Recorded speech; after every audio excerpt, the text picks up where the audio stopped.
Okay, colleagues, it's my pleasure to introduce you to our newest plant cultivation and phenotyping facility here at IPK, which we call the IPK PhenoSphere, formerly known as plant cultivation hall, but now we call it PhenoSphere. This is, as you can see, a closed facility. It's a hall, it's a building that is completely isolated from the environment. Very much different from the glass houses, the typical installations that we use to grow plants in for research purposes. And the idea behind that building is to simulate conditions that are similar to field situations, to typical field situations. However, being able to replicate these conditions, to repeat identical treatment, and to modify them at will according to the experimental needs and plans and goals. So the goal was and is, in particular, in one part of that building, to expose plants to conditions that are very close to the field situation, are different from the standard glasshouse cultivation conditions. And this is the first part, the container and phenocrane system. On the other side, we also are completely isolated from the external environment, control the environment, however, have a facility for dedicated root and shoot phenotyping. That's the so-called Rhizotron system.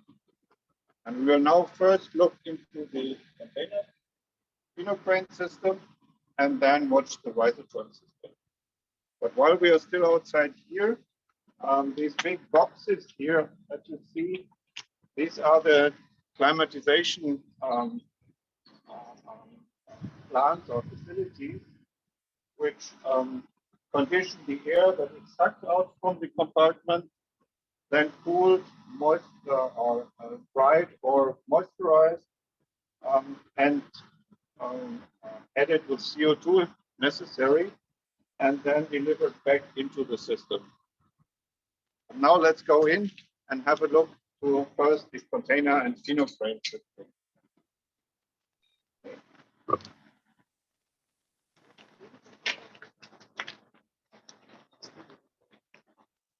Okay, so please do not reach over this line here, nor step into it, because the system is in operation. It's in automatic mode, and there is a light curtain system behind that, which would stop the operation as soon as it is interrupted. So please don't reach further than this position here, because that would block the operation of the phenocrane system that you can see now live in operation. Well, as I said, this is the container and phenocrane system, and this is installed to simulate field-like conditions. And we start out with the underground part. You can see that we grow the plants here in big containers. These containers have a ground area of about 1 square meter and a soil depth of 1 meter. So we have 1 cubic meter of soil volume available for the plants that we grow inside. In that way, we can simulate a plot of 1 square meter similar to the field situation, since we can put the layers of soil similar to a typical field situation. We start out on the bottom with coarse gravel, coarse sand, then have a loam horizon and a topsoil horizon. The containers have drainage, so there is no waterlogging unless we want. We can close that and then simulate flooding if we want. And the containers are automatically watered with drip irrigation system, and they are temperature controlled. So the white tubes that you see here move around the edges in the container and at the bottom, and we can run through heating or cooling liquid, water. We can cool down to maybe 8-9 degrees or heat up above the ambient temperature. So the soil temperature and the soil conditions are independently controlled from the aerial part. And this is completely different from the typical situation in the glasshouse, where you may have 3 or 5 kilograms of soil at most for a single plant. Here we have a full cubic meter for a mini plot of plants, like a double row for maize with 18 plants, or a plot of plants like 48 rapeseed plants, as you can see here. Right, this is the root and the soil part, which is closer to the field as compared to the standard glasshouse cultivation. Now to the aerial conditions, the conditioned air is blown into the compartment here through this channel and then released by air pipes that run along the length of the compartment. And on the opposite side, we have the same thing. So we have a very uniform dispense of the conditioned air, and thereby we reach a temperature uniformity less than ±1 degree across the area.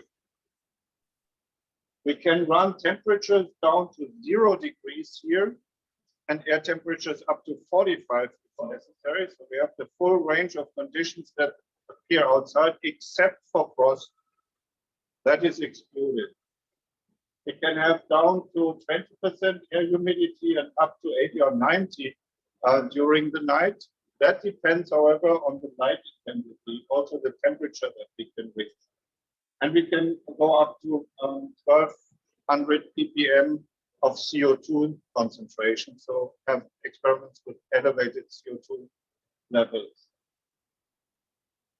Now the air is not only dispensed here, you may see that there are fans that are blowing that simulate wind movement. And this is especially in early stages of plant development very important to condition the plant stature. So plants that are moved, that feel the mechanical stimulation, are more rigid and have thicker stems than the ones that are more slender when they are not getting this mechanical stimulation. Right, so the air is conditioned, is dispensed evenly, and thereby reaches every plant in every container in the same manner. And we have here in this compartment the capacity of 45 of these containers. These fill up the whole compartment here, but behind that mirror wall that you see back there, there is another compartment with the same setup. So in total, we can handle 108 of these containers. However, are able to run independent environments in the two compartments at the same time. But important for the development and the performance of the plant is, of course, the illumination, the lights. And again, we try to come as close as possible to the natural situation here. And this is achieved with a combination of discharge lamps and 6 different LED types: white, dark blue, blue, cyan, red, far red, which we can all independently control. And especially the LEDs can be controlled in very short changes and fluctuations. We can switch and dim the discharge lamps in 4 groups and dim down to about 55%. And the LEDs can be switched in seconds. Thereby, we can simulate the different light intensity that occur in the field. There is cloud cover or changes or sun flecks or shade flecks occurring.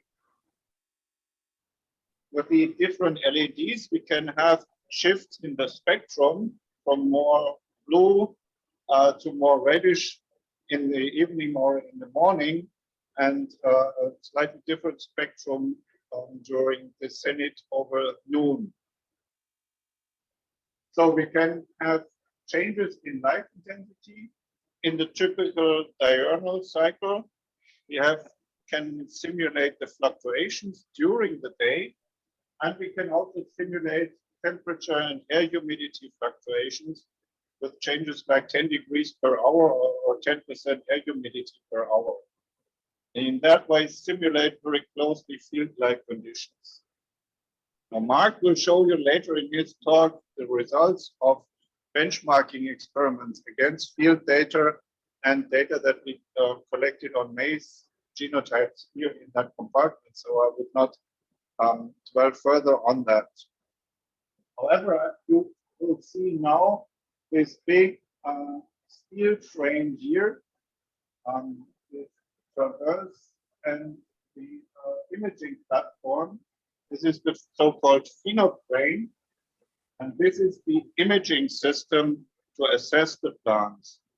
In that platform, we have an RGB camera, we have a hyperspectral scanner or hyperspectral camera, a 3D scanner, and a so-called FluorCam that is equipped for kinetic fluorescence to assess the photosynthetic efficiency of the photosystem 2 in the plant.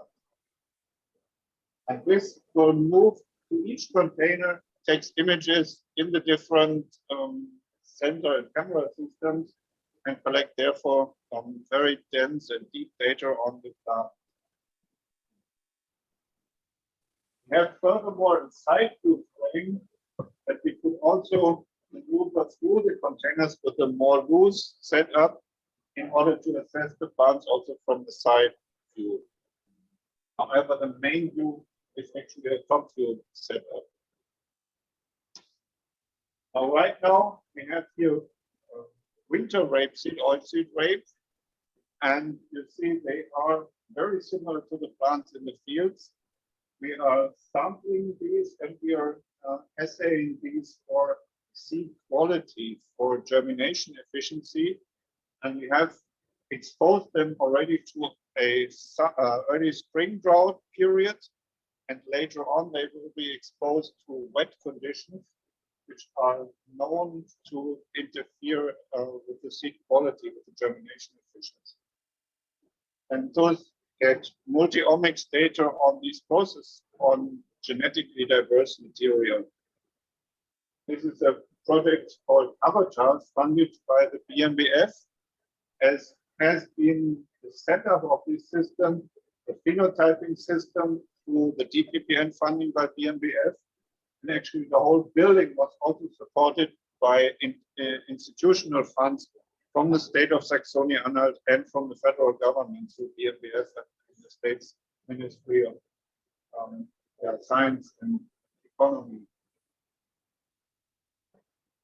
All right, so this is to the PhenoPrane container system designed to simulate very closely field-like conditions. You have a question? Yes, please. What is the light intensity you can achieve at maximum? At maximum, we achieve 1500 micromoles per square meter in second at the ground level. It's very impressive. And this is composed of 2/3 of the discharge lamps and 1/3 of the LEDs. It's slightly higher when you grow up, but due to the mirroring system, again, the light distribution is very homogeneous. What's your electricity bill? Pretty high. The whole operation cost of that building here, including maintenance, workers' cost, is $1 million to $1.2 million per year. That is wonderful. And UVB? We do not have UVB. We have UVA bulbs, but we didn't install UVB because that's also harmful for humans, and we would not like to have that continuously and full-fledged established. So if we need UVB treatment, put individual lamps closer to the containers, but that's not implemented right now. Okay. There's another question right now. I need to check the chat.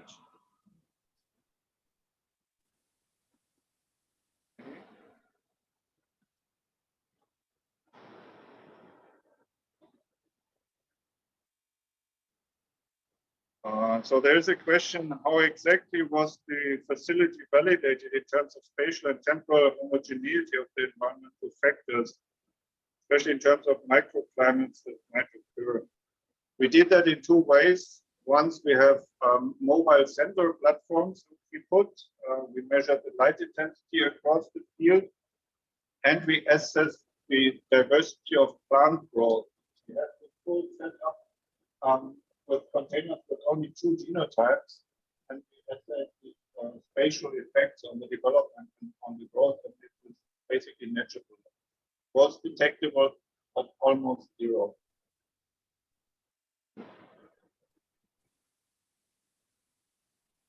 The boxes are split in two. What does mean? Two genotypes or so? Yes, exactly. Currently, we have two different rates in winter on genotypes in one container. In total, it's 40 different genotypes, and in order to distribute them across the 54 containers, we wanted to have more than one genotype in one to have also replication across the container.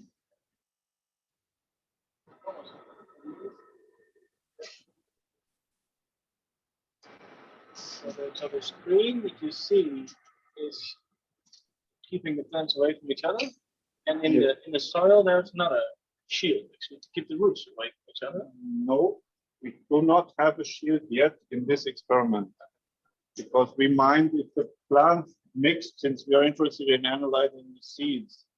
If we want to keep the roots and analyze roots, then one would need to put in a screen into the soil, which is not the case right now.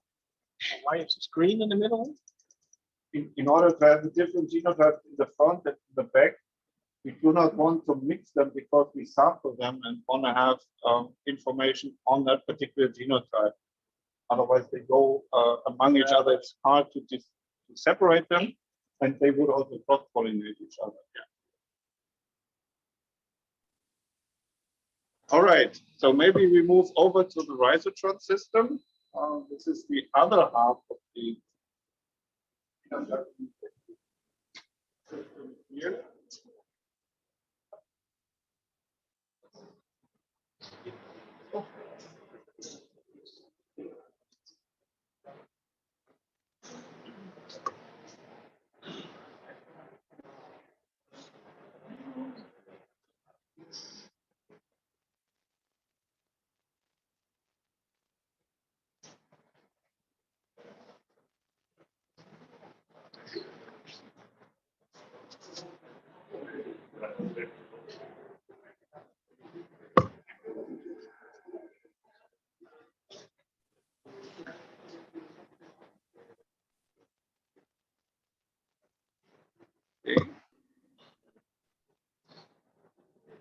Right, now we are in front of the second half of the PhenoSphere and viewing the Rhizotron system.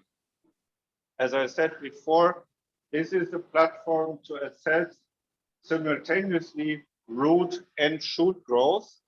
However, it's a bit more artificial than what can be achieved in the container system.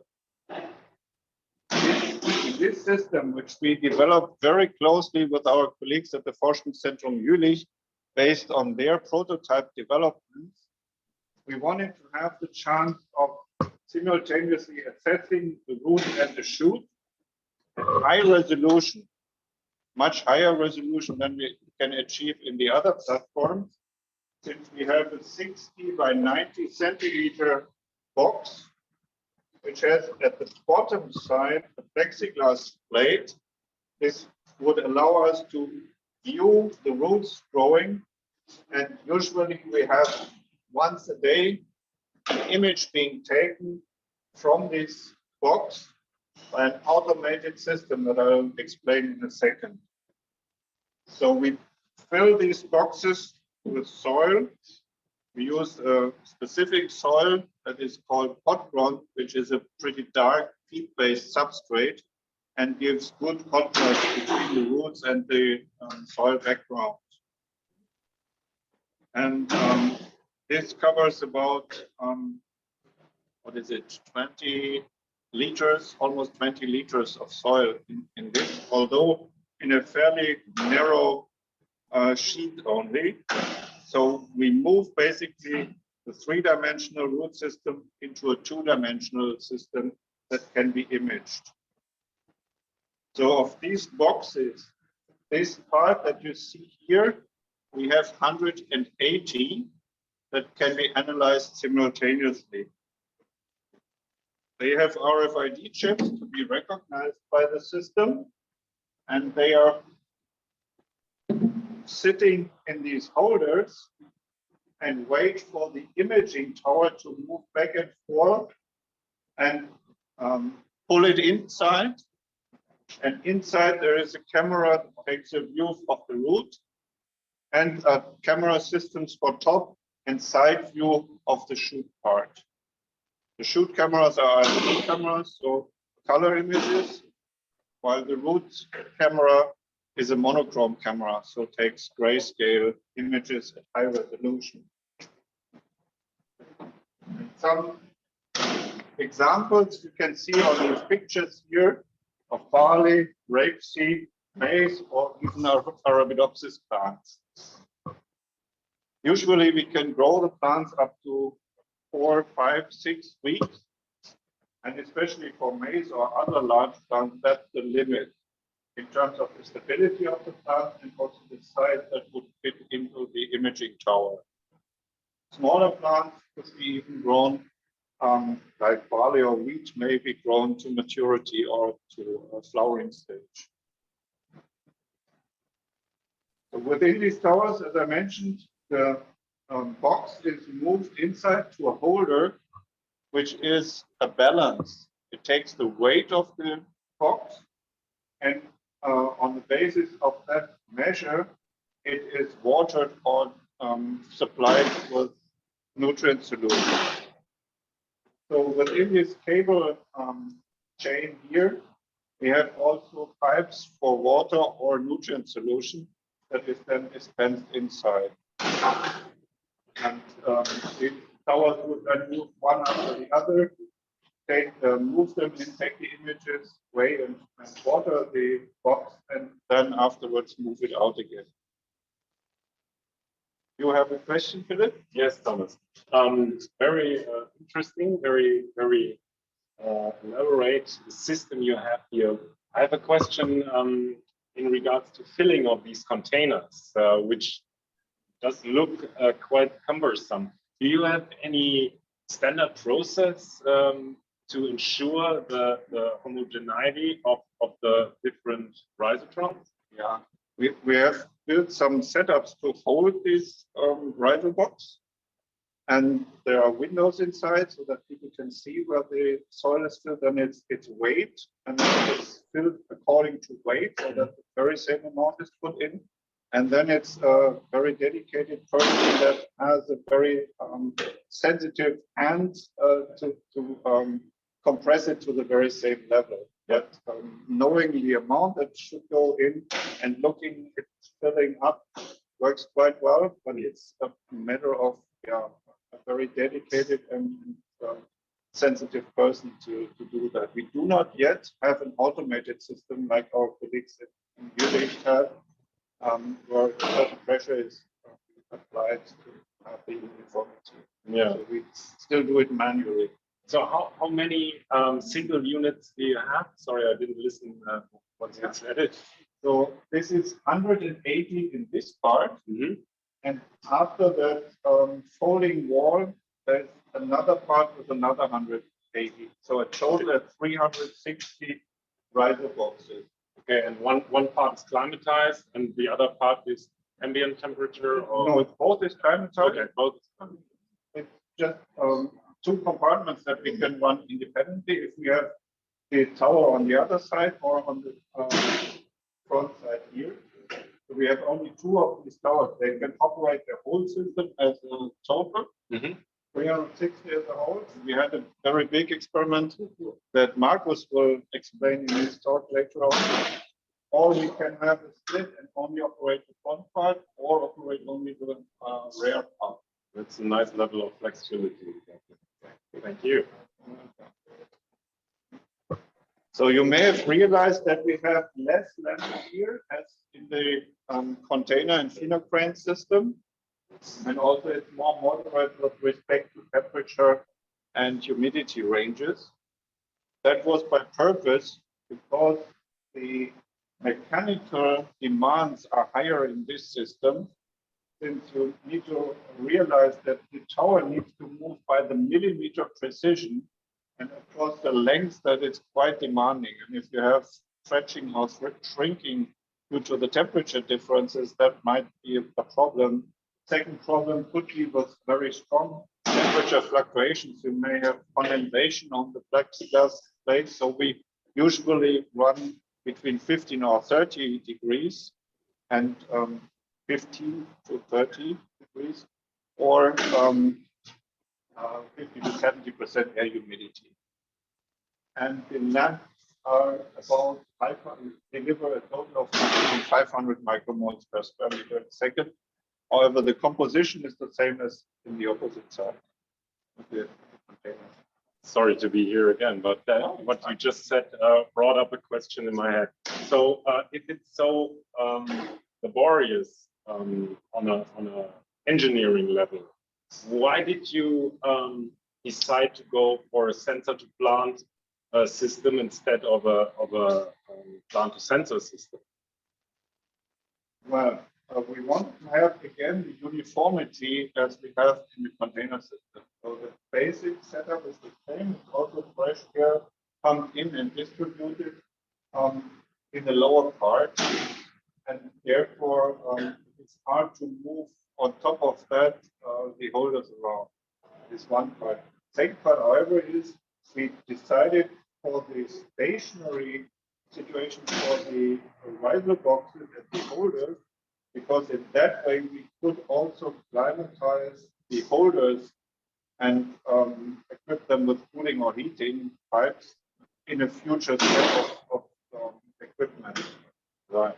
And this would be very difficult if they would be moved around, and you would need to automatically attach and detach these pipes, and this is prone to error. So therefore we decided we follow the former prototype of the colleagues in Jülich with a stationary setup rather than the mobile part and moving the plants to the imaging boxes. So that's complementary to the setup at the Forschungszentrum in Jülich. Oh, okay. So, but then you were sacrificing the freedom to randomize the individual unit, but you just made it so homogeneous in terms of the climate that you practically don't need to randomize necessarily. That's true. And plus, one could design models adjust for local deviations.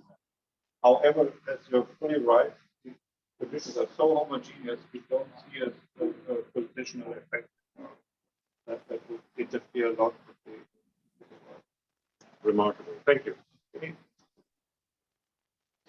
All right. There's another question, Rick. Do you have issues with the plastic cover that it is changing its shape because of the water content in the soil?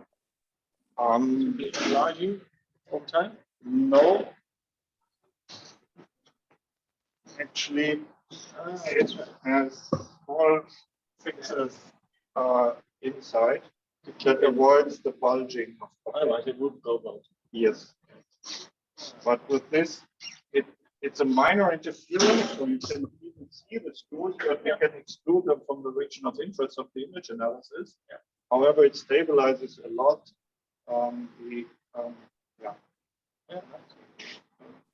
Structure, however, on the back side, we had to have an aluminum part to keep it steady and solid.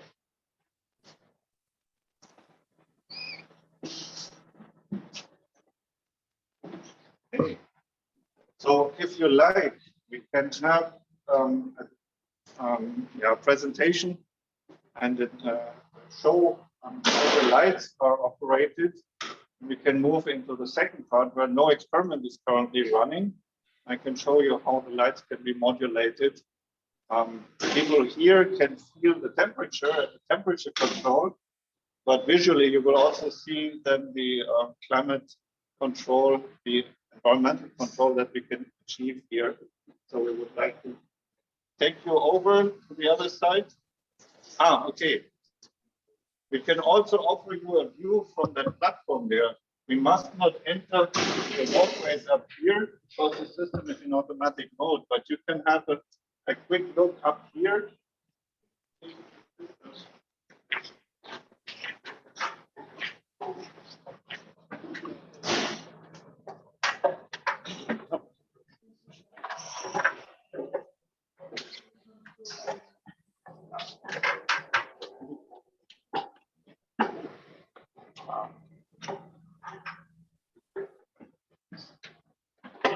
Maybe all of them on the same platform. I guess I have to occupy this. So there are also questions in the chat.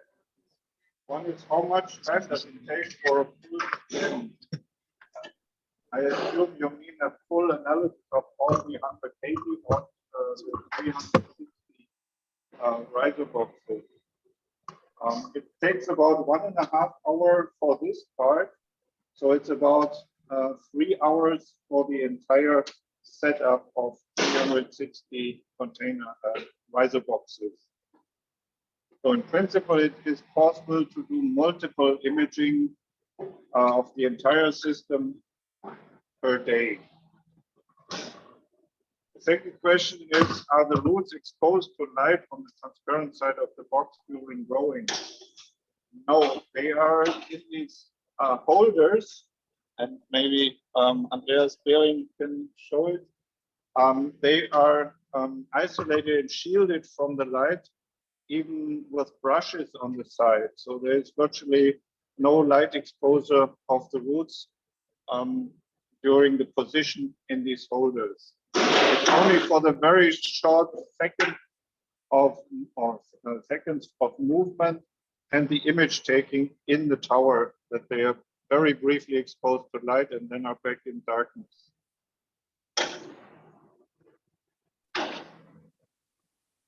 Okay, thanks for the comment saying looks fantastic. Okay, so as you can see there, the rolling door opens, a box is moved inside, images are taken, or the box, the riser box is watered, and then comes back out again, and tower moves to the next position to take in the next box.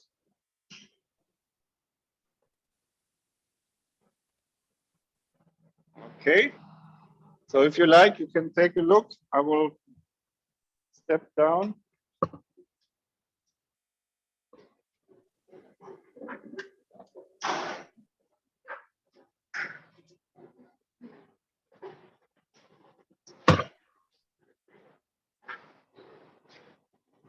Wir können das schon mal aufbauen.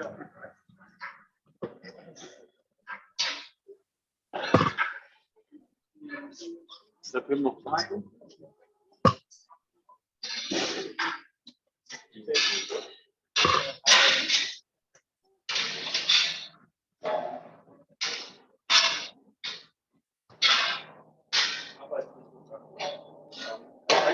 Mach's mal aus, damit die Leute auch da nicht merken, da ist sonst kein Licht. So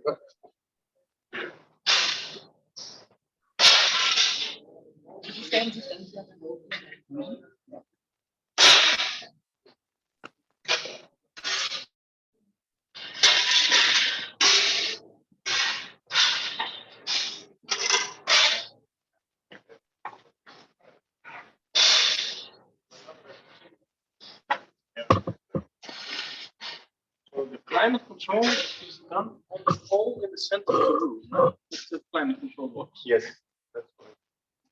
That takes the measurements and then transmit it to the control system.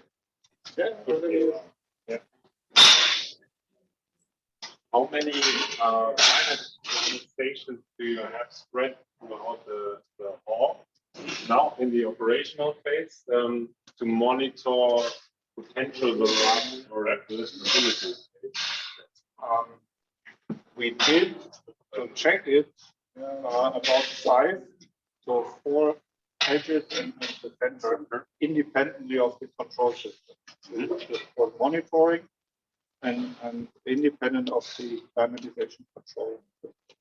And have you kept any of those checkpoints to monitor over the operational phase of the infrastructure? We should do. We don't do it right now, but we have monitors and soil sensors in every container. At least at the soil level, we check humidity, temperature, and so on. Since the containers are independently controlled, we would like to again monitor what happens there, while we trust, meanwhile, that the area part is very important. All right, now we are in the second compartment. We call it of the Rhizotron system. And here currently there is no experiment running. Therefore, I can present and show you the light control system.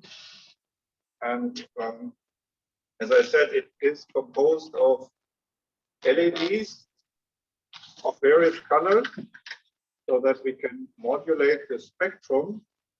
And I'm just switch on now the white LEDs. They should come up in a second or two now. And this is only 50% of the white LED power. Then switch it to 100% or go down to 20%, and it's in a second. So it is able to mimic very short-term light fluctuations which occur in nature and which have an important effect on the performance of plants. Okay, so go back up to 100% white. We can add blue, 50% or 100%. The blue to 100% or cyan. Now we have a very bluish spectrum. If we add to that the red part, it is compensating a bit.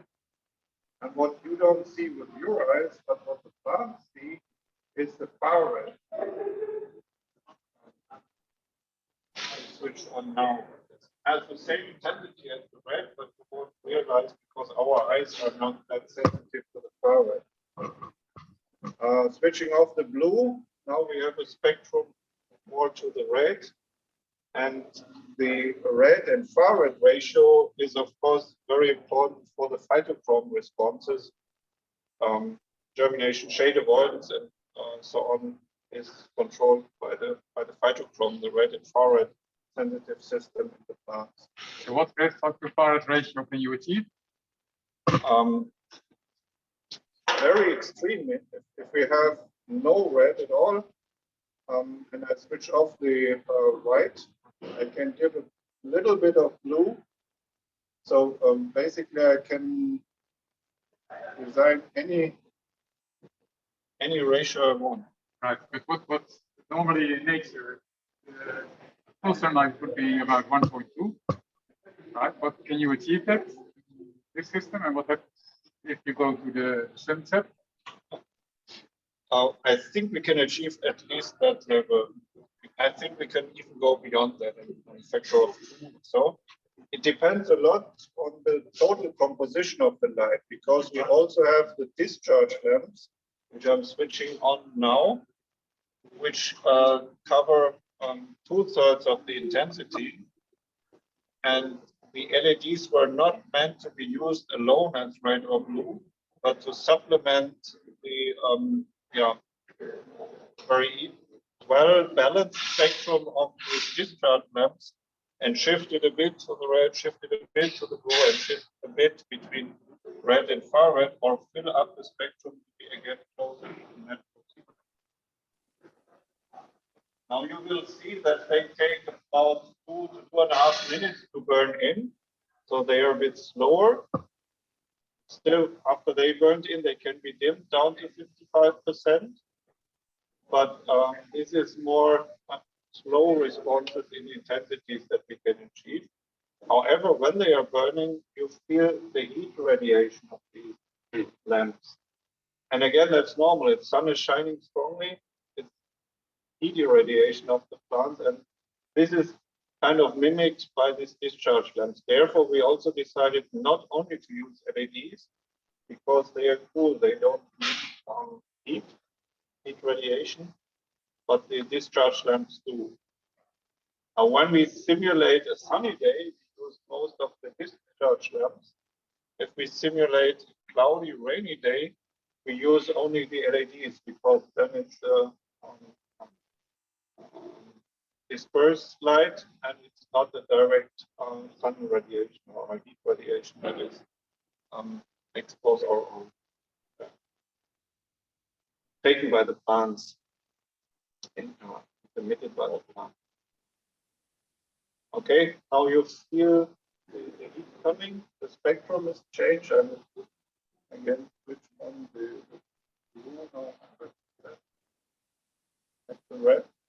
And as discussed before, we even have UVA bulbs. I don't switch them on now, but at least that part of the spectrum is also covered.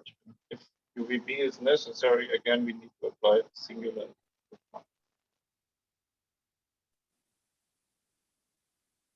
All right. What made you decide to make the building this tall? The reason was we had from the ground floor first 1 meter elevation to allow the air distribution with these pipes. Then we considered we need containers, 1 meter or 1 meter 30. Now they are 1 meter 30. Then on top up to 3 meters of plants. And then on top imaging systems. So mainly the container system dictated the height of the cultivation. And then even above the phenocrane, we need some space up to the lamps. Now this very long distance and high altitude also makes it again very homogeneous what you have on the ground. Yeah. You lose some, but we avoid too much loss of light due to the reflecting oils at the walls. Yeah. But in terms of climatizing the whole volume of the hall, it certainly was a challenge, right? To have such a big volume of air, you need to be able to actually climatize.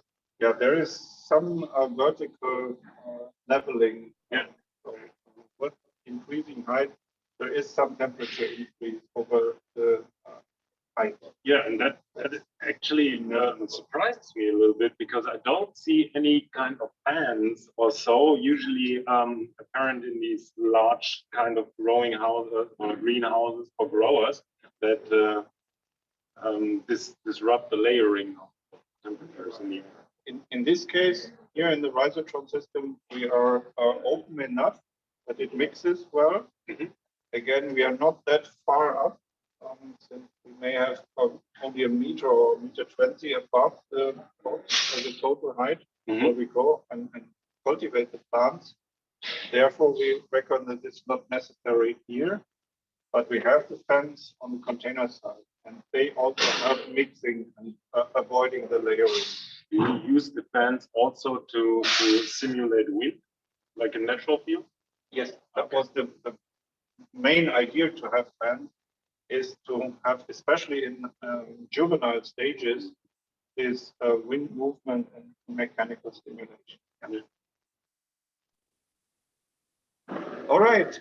Well, I think we can still have a walk up the stairs and have a view from the top into the chambers, and that's another nice impression of the setup. So we can stop here right now and go and move up the stairs to have the view inside. Which is The staircase outside. So please walk back this way. but the inlet is over here. Sorry? The inlet of air is through the blue one, but also in the one here. This is an independent calculation for the cooling of the lamp to get rid of the heat up there.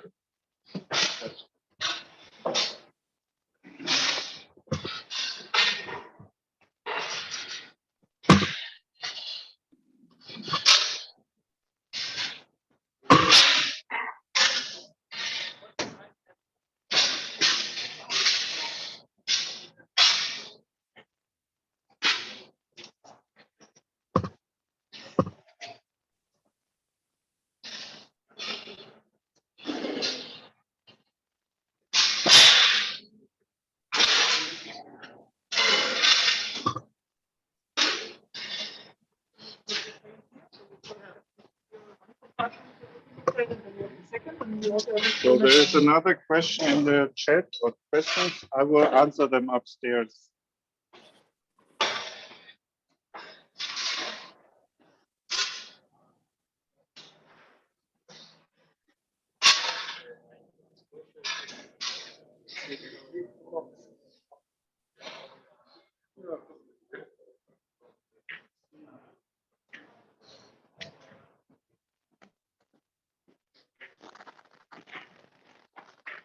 With my parents, it took us more or less.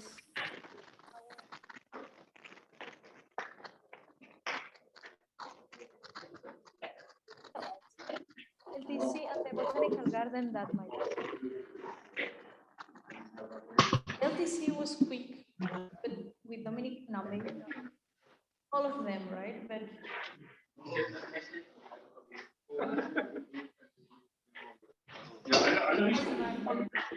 All right.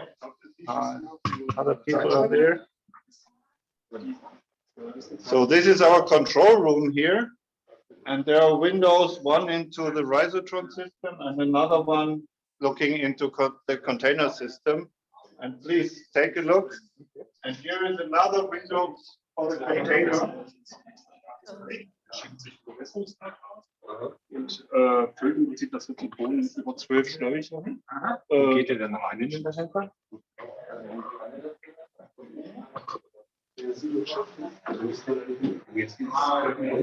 Der kann hier raus. Ja.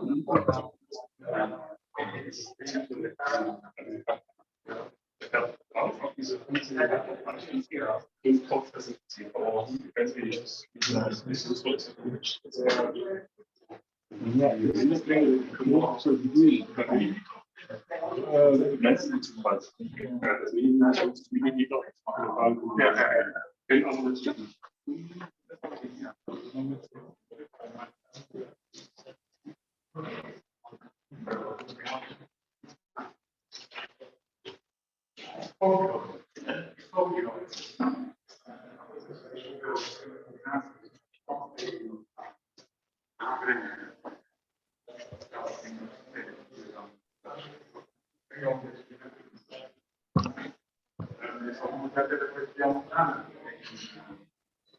Okay, I promise to answer more questions from the chat.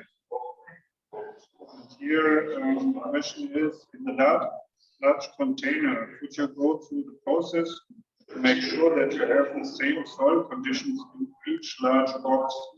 So how do you prepare the growth media? Well, we fill these containers with the transport band from the piles of soil and sand, and we fill them to certain heights. So we measure the height of each level and then compress again in a similar way in order to fill each container as similar as possible. With respect to the conditions, we have soil sensors, and we can equip each container with at least 3 or 5 sensors, and thereby monitor the temperature, the humidity, and the conductivity of the soil solution. So thereby, we have not only control what is put in and how much water, for instance, is given into each container, but we can also check the conditions in the soil, at least at a certain depth. And usually the lowest level of the topsoil or the upper part of the loam level is the part that is most important and we stick the sensors into. So also in the current experiment, we have sensors dispensed across the containers. And this is important, was important since we had a drought period, early spring drought, which was very effective. We targeted the flowering period and that worked out quite nicely. And then we re-watered and all that needs, of course, to be well documented. Okay, I hope that answered the question. So the compression of each added layer is also done by height, by volume. Yes, that's true. All right, in this view here, we have now a nice view on the Pheno crane system. And you can see the traverse that is lifted up and down. And currently, the hyperspectral camera is still moving. It's currently moving back to its resting position, so it's not taking image cut right now. Now the Pheno crane is lifted up.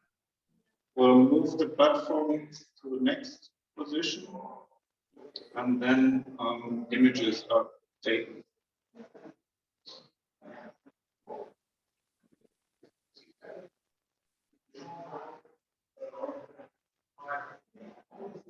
As I said, there is RGB images, there is a hyperspectral scanner, there's a 3D laser scanner, and there is the full cap system to assess the photo system. So now it moves to the right level for the image acquisition on top of one container. Takes image in the RGB or takes the scans.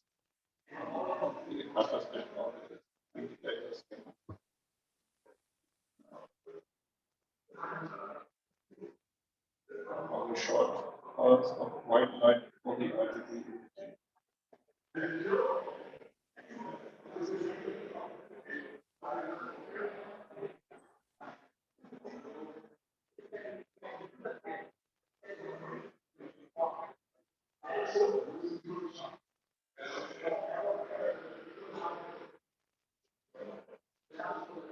Different camera systems have also different distances and focus areas, and therefore the height is also adjusted and for the respective scan.